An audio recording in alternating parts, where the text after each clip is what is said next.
fewer than 30% of jurisdictions globally have started regulating crypto, FATF chief. The finding, termed a call to action by T. Kumar, emerged from a report that explored which jurisdictions have adhered to the FATF recommendations. A lack of regulation creates significant loopholes for both criminals and terrorists to exploit, and is a call to action that we need countries to take this problem seriously, Financial Action Task Force President T. Kumar said in an interview with CoinDesk. FATF published a new report evaluating jurisdictions on their crypto regulation after a 12-month process involving FATF 39 members and 20 jurisdictions that aren't members. Fewer than 30% of jurisdictions around the globe had started regulating the crypto sector as of June 2023. Financial Action Task Force FATF President T.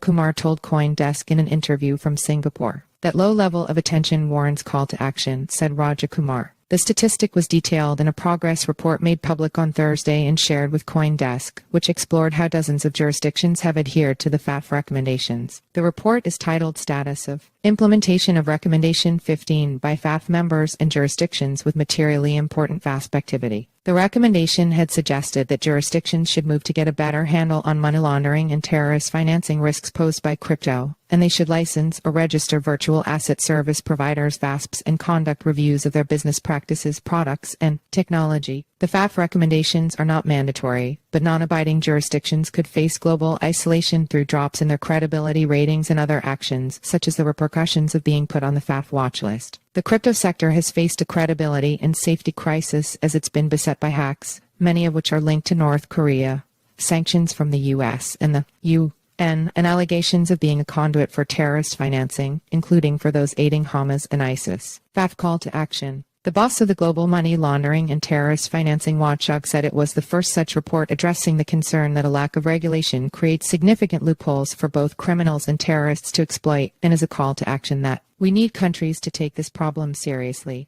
I would describe virtual assets as being akin to water, and essentially they will flow to jurisdictions that are less regulated, Kumar said. Criminals and terrorists are very quick to spot the opportunity leading to regulatory arbitrage. We just can't allow this. Every part of the global chain needs to be strong. This is not a trivial matter. Purpose of report. The FATF chief said the report is meant to bring global attention to the issue as a constructive effort to inform regulators and the private sector about what's going on with the group's standards. Virtual assets are inherently international and borderless, meaning a failure to regulate VASP in one jurisdiction can have serious global implications, the report said. In one example, the report referred to the Democratic People's Republic of Korea's DPRK theft and laundering of hundreds of millions of dollars worth of virtual assets, which have been said to be used for weapons of mass destruction.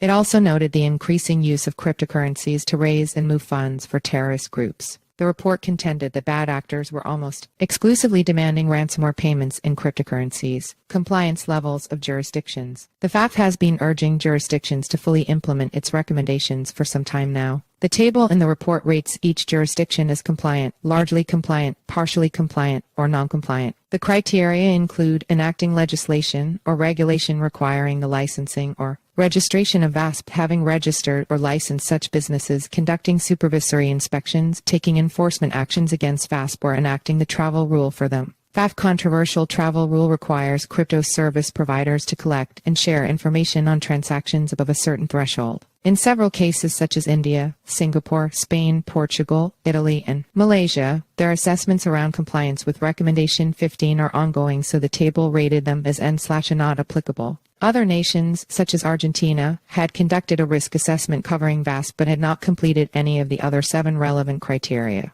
North Korea is blacklisted by the FATF, while Russia's membership was suspended in February 2023.